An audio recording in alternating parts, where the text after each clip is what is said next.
வணக்கம். சாதம் ரெடி ஆயிடுச்சு. ஒயிட் ரைஸ் ப்ரிப்பேர் பண்ணியிருந்தேன். நெக்ஸ்ட் வந்து அதுக்கு மீன் குழம்பு, மடவா மீன் குழம்பு, மாங்காய் போடாம வச்சிருந்தேன் இன்னைக்கு மீன் குழம்பு. ரொம்ப சூப்பரா வந்துருந்துச்சு. நல்லா எண்ணெய் பிரிய விட்டு நல்லா வாசனையா எடுத்தாச்சு. நல்லா ஒரு 2 டேஸ் ஆனாலும் கெட்டு போகாது இந்த மீன் குழம்பு.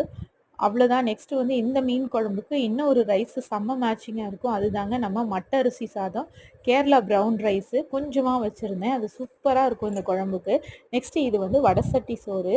நம்ம இறால் வறுத்த அதே வடசட்டியில கொஞ்சம் சாதம் போட்டு பெரட்டி எடுத்து வச்சுட்டேன். என் பெரிய பையனுக்கு ரொம்ப பிடிக்கும். இன்னைக்கு மெயினா ரொம்ப ஸ்டைலிஷான டிஷ்னா அது இவருதான். என்னன்னா KFC ஸ்டைல்ல ஸ்குவிட் ஃப்ரை பண்ணி எடுத்திருந்தேன். பசங்களுக்கு ரொம்ப வாசனையும் சூப்பரா இருந்துச்சு. டேஸ்ட்டும் செம்மையா இருந்துச்சு. இதான் எங்க வீட்டு லஞ்ச் மெனு. உங்களுக்கு பிடிச்சிருந்துச்சுன்னா ட்ரை பண்ணுங்க. சின்னவர் உடனே வந்து எனக்கு அந்த பவுல குடுங்கன்னு சொல்லிட்டு அந்த பவுல்லேருந்து கொஞ்சம் கெச்சப் தொட்டு சாப்பிட போயிட்டாங்க. நானும் லஞ்ச் முடிச்சுட்டு மீதி இருந்த ஸ்குவிட் எடுத்து ஃப்ரிட்ஜில் வச்சுட்டேன். நெக்ஸ்ட் ஃப்ரை பண்ணிக்கலான்னு. வீடியோ பிடிச்சிருந்துச்சுன்னா லைக்